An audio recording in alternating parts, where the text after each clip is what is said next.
wife's secret phone with text showed she was cheating on me with my brother. I told my sil, but my family is furious and demands I stay silent to save my brother's reputation. So I, 30M, have an older half-brother, I'll call him Jerry, 35M. My dad had Jerry with his ex-wife, but he left her when Jerry was just 6 months old.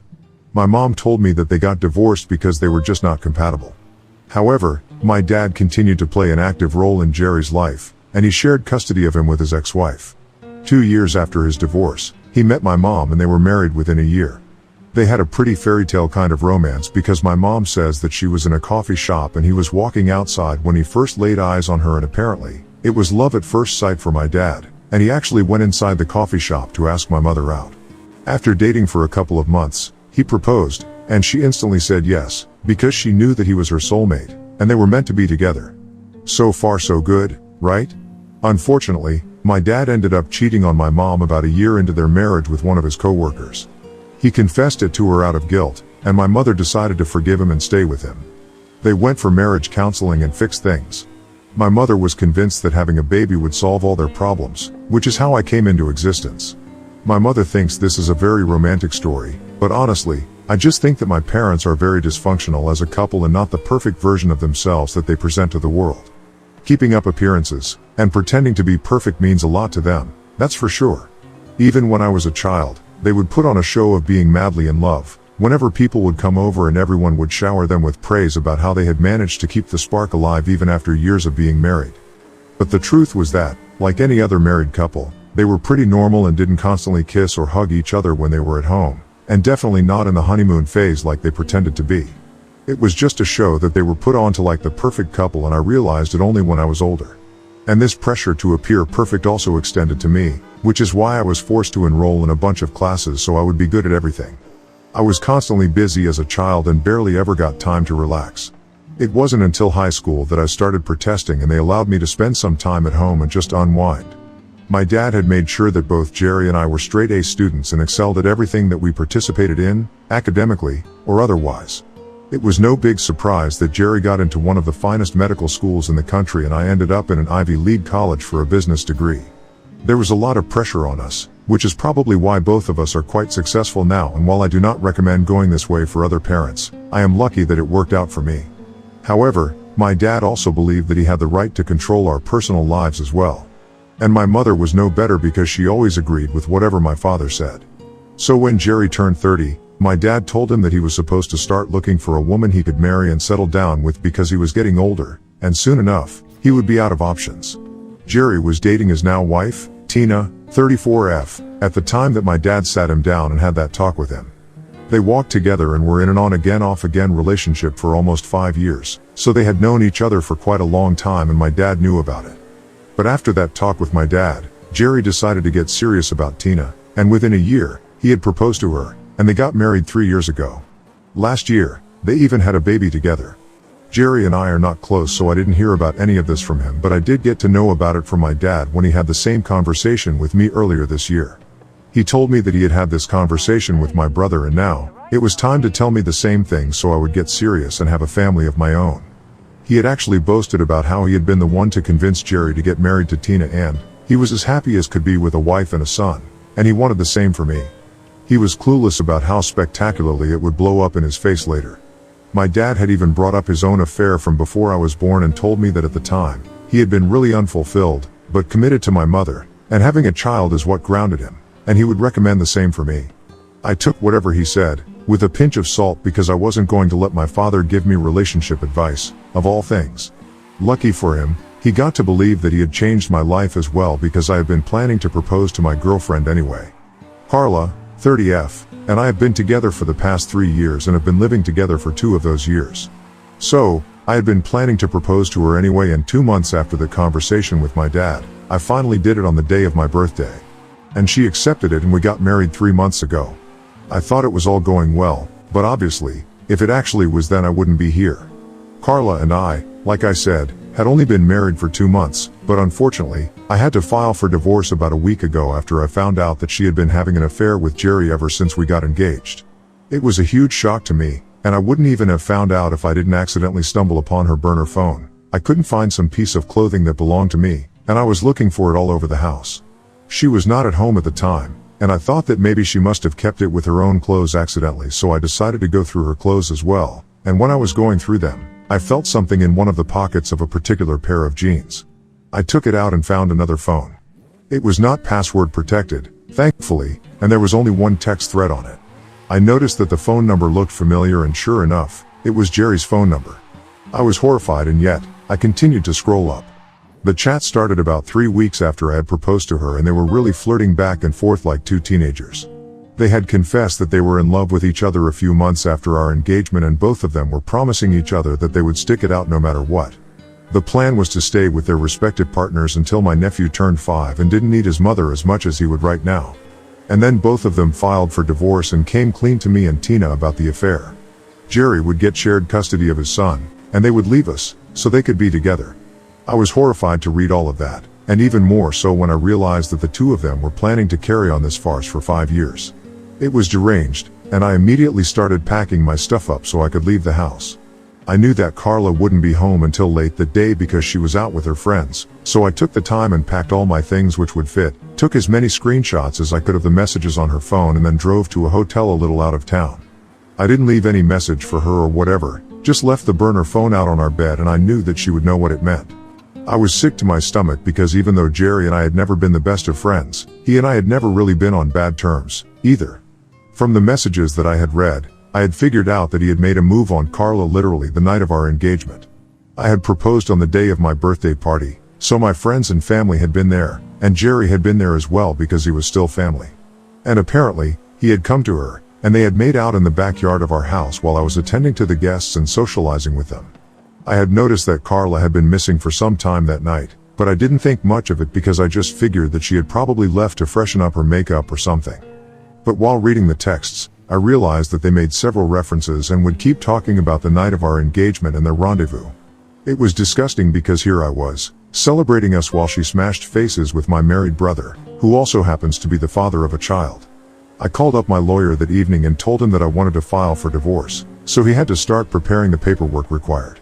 I honestly just wanted to make sure that Carla didn't get anything out of the divorce like alimony, or even a settlement, because I was in a much higher paying position than her and she would definitely try to use that for her own gain. In fact, while reading those texts, I even realized that she was looking down on my profession while saying that she would much rather be with a doctor than with some glorified accountant. For the record, I have my own business that I started a few years ago with 2 of my business school buddies. I handle the finances and we are doing pretty well, so I don't understand why she would want to look down upon us when she herself is a corporate employee. I always knew that she was materialistic, but this is just sad. They had made a lot of fun of me behind my back in those texts, and I had started to hate Jerry. So I knew that sooner or later, I would tell Tina and make sure that she knew she was married to a nasty lying cheater and left him. I was just building up the courage required to do it because I was in a very dark place. I had blocked both Carla and Jerry everywhere as soon as I found out about the other phone because I didn't want to listen to any of their BS excuses or even give them a chance to explain themselves. I was just done. So 2 days after I had left my house and had moved into the hotel, I had expected that at least one of them would have the sense to apologize so I would go easy on them. But instead, what I received was a phone call from my father on the 3rd day. He started off by telling me that he had heard about the affair since Carla had found out that I knew, as I had left the phone out on the bed, and she had contacted Jerry to talk to him about this because I wasn't answering her calls and she didn't know where to find me.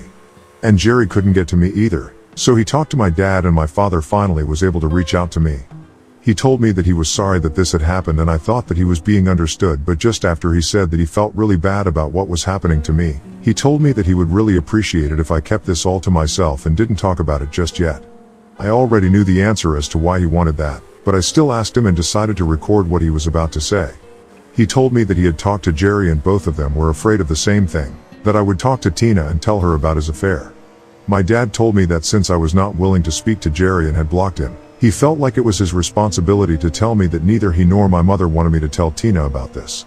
They said that unlike me, Jerry had to think about a child, and it would ruin his life if I told Tina that he had been cheating on her with Carla. Tina came from a very well-connected family, and it was likely that she would use her power and influence to make sure that she had the most sway in the custody arrangement, and Jerry just couldn't bring himself to accept it.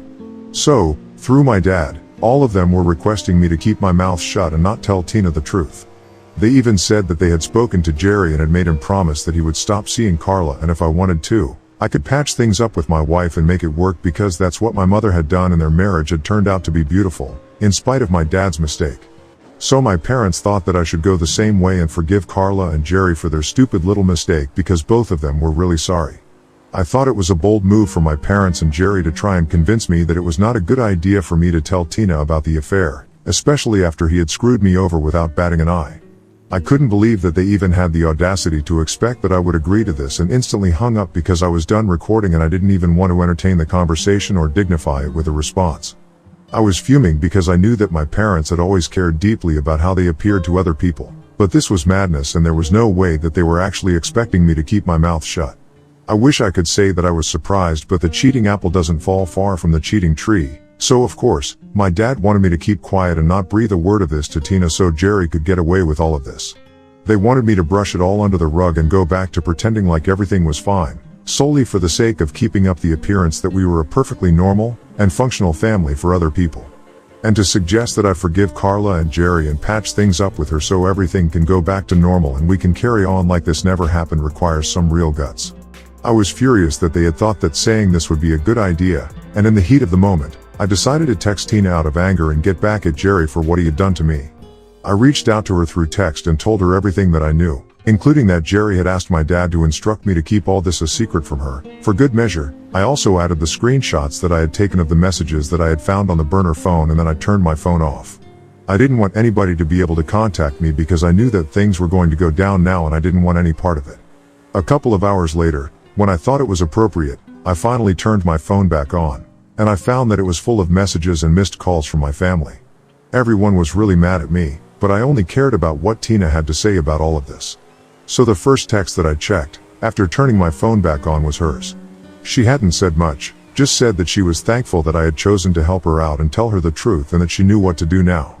It sounded a little ominous, but I soon found out what she meant by that from the other text messages.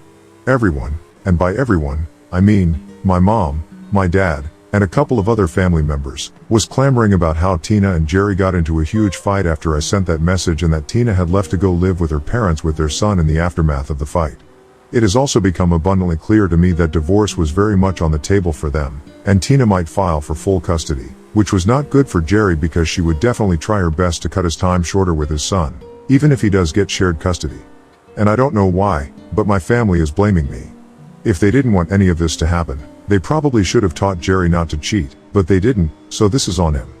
I received a lot of angry messages and have been for the past couple of days, ever since I sent Tina that text and she left him. I think it's really unfair that everyone is blaming me, but it's even more unfair to claim that, apparently, I ruined a happy family. I don't even understand where that is coming from, because if they were such a happy family, then Jerry wouldn't cheat. But whatever, I know that I'm right. But I still feel kind of weird because I've heard that Jerry is really miserable now and I don't feel comfortable that he might not get full custody. With Carla and I, it's fine because we didn't have kids, but for them, it's kind of different. Ida for telling my brother's wife that he was having an affair with my wife? Update 1. Okay, so it's been close to a week since I sent that message and Tina left the house and things have become relatively quieter now. In the sense that nobody is constantly messaging me and reminding me that this is all my fault. Mostly because I have blocked everyone. I really don't need that sort of negativity in my life anymore. The only person that can still contact me is Carla, since I unblocked her because the divorce proceedings are about to begin, but she is using that window to try and talk to me and explain that she wasn't thinking straight and that she is apologetic for cheating on me. I don't know what she hopes to accomplish with this, but it's not really working. I don't feel bad for her. I don't even feel bad about what is happening. I think it's great that she cheated because it just saved me from wasting my time with her. I can't imagine being married to her for a year or more and then finding out that she had been cheating on me all along. Or worse, letting her plan succeed, and then being together for 5 years before finding out that she had been having an affair. I'm trying to put a positive spin on this and trying to come to terms with the fact that she was never the right one for me. Because somebody who can agree to marry me and then go make out with my half-brother, that person can never be my soulmate. I was wrong about her and I'm glad that I was. I'm still living in the hotel, and nobody has been able to find me yet, which is something that I'm really thankful for because I don't know what I would do if they were able to track me down. I know it's only a matter of time before they do find out, since there are not many hotels in this area, and they know that I'm not in any of the places in the city. I've been working from here and it's been lonely and strange, but there's not much that I can do about it. The only thing that I hope works out for me is the divorce. She has already been served, but she hasn't responded to it yet, and I guess she's probably just holding out hope that I might change my mind because of her consistent begging. It's optimistic of her, but it's not going to happen. Update 2. Hey, guys. So, 3 days since the last update, and sure enough, my dad and Jerry were able to trace me. They went through every hotel in the city and realized that I wasn't in any of them, so they started looking for me outside of town and found my car in the parking lot of this hotel. I had already informed the front desk staff that if somebody came looking for me, they were not supposed to tell them that I was here, and so when my dad and Jerry confronted them about it, they said that nobody by my name was here in the hotel. But my dad and Jerry had already seen my car in the parking lot, so they knew that the staff were lying and started throwing a tantrum in the lobby itself. They started screaming and hurling cuss words at other receptionists, and they were forced to call me down to deal with this mess. Once I came down, security escorted both of them outside, and I went out to talk to them. I had no idea what they even wanted to discuss with me because the damage was already done, and Tina knew the truth. My dad and Jerry told me that they had come up with a solution and a way for me to make up for what I had done. They told me that I was going to be called to testify against Tina in court, and all I had to do was say a few things to make Tina look like an unstable wife and mother, which is why Jerry cheated on her, and that way, Jerry would get full custody. They told me that things were not looking good for him because along with the cheating, Tina also had a lot of other complaints against him that made him look like a bad father. Like he was mostly not at home, but now she knew that he was out with Carla. And then there were other things, too, like he claimed that he loved his son, but he would never do anything for him. All the baby duties, like changing diapers and feeding him, fell to Tina, and no matter how much requested him, he would just not do it, because he would always claim to be too tired. Not only that, he would also not do any of the chores around the house, and while she had been fine with doing it all herself before the baby, she couldn't do it anymore and she wanted to just get the heck out of this marriage. And honestly, I don't understand why they thought that telling me this would work. It just convinced me that I did the right thing and that Tina was better off without him. Besides, it was entitled of them to expect any help from me at all after screwing me over. Especially when it came to something like this, they wanted me to lie about Tina, so that they would get full custody. I mean, it was ridiculous to even expect that I would agree to do it. I told them that I didn't want to do it and that they meant nothing to me, so I didn't have to make up for anything. Then I walked away without even bothering to wait for a response because I knew that they could change my mind about this. I also instructed the security person to have them thrown out because I did not want them anywhere here, and I mentioned how dangerous they were. So that was enough. They got kicked off the hotel property, but I still had to apologize for their behavior. The only reason they didn't get the cops called on them was because they didn't want any bad press associated with them. Otherwise, they definitely would have called the police and had my dad and Jerry arrested. Update 3. So it's been 2 days since Dad and Jerry showed up at my hotel. I haven't heard back from them after that, but Carla has been texting me a lot more now. We have set the date for the first meeting with a court-appointed mediator, and it's coming up in a week. She isn't even contesting the divorce, so I don't know why she keeps texting me. I haven't even opened her chat because I don't have the bandwidth to deal with all of this drama anymore. I know it'll just be the same old, "I'm sorry, I shouldn't have done this to you." If you ask me, it's all BS, because if she really was sorry, then she would have tried to at least make more of an effort to contact me. She would have called me, at the very least, because she knows that I'm not much of a texting person. Or better yet, she might not have cheated at all if she knew that I didn't deserve this. Up until a few days ago, she was limiting herself to 2 texts per day, but right now, she's texting me almost every hour. I just haven't found the energy or mental strength to open the chat and see what she has to say, but I think I'll do it soon because it might be something important. Update 4. Alright, so this update is coming just 2 hours after the last one, and I know it's pretty soon, but I checked the messages that Carla had been sending to me, and I found out that she had apparently ended things with Jerry. They had a discussion recently, and she found out that for him, things had been purely physical, and all the promises that he had made to her were all things that he just said, for the sake of it. She's obviously very disappointed about it, because she, unlike him, but serious about them, had actually started falling for him. She told me that she was very sorry about everything that you had put me through, and that to make up for it, she was not going to be contesting the divorce or even trying to get anything as settlement or alimony, because she knew that she didn't deserve it. So that's one problem solved. At least I won't have to go through some long-drawn process and fight for myself. I didn't reply to it because I didn't know what to say. It's sad, but she kind of had it coming. What was she even thinking, getting involved with a married man with a child? Especially when she was getting married herself. It was quite stupid of her. But it all worked out well for me, so I don't have any complaints. I'm honestly glad that I checked out those messages because this just means that I'll have to work a lot harder on the divorce than I thought I would have to. I forwarded all those texts to my lawyer and even saved them as screenshots, in case I need them later. Update 5. Hey, so it's been a couple of months since I posted here, but I have been really busy. The divorce and everything took a lot less time once the waiting period was over, and in our state, we only have to wait for 90 days. So once that was over, it was a relatively straightforward process, and Carla only got to keep things that she had bought for herself, while got everything else. I got the house, so I moved back in. She got her car, and since we hadn't been married for a long time, our finances were separate anyway, so there was nothing to do with that. Jerry and Tina are in the middle of their divorce and the custody is getting pretty nasty, from what I heard. It's sad for my nephew, but Tina has told me that I'm allowed to see him. That's a huge victory for me because I really like the little kid and I hope to have one of my own someday, and definitely will, but probably not with Carla. Anyway, I'm trying to get my life back on track, and so far, it's going well. I just hope it continues to go well afterward as well.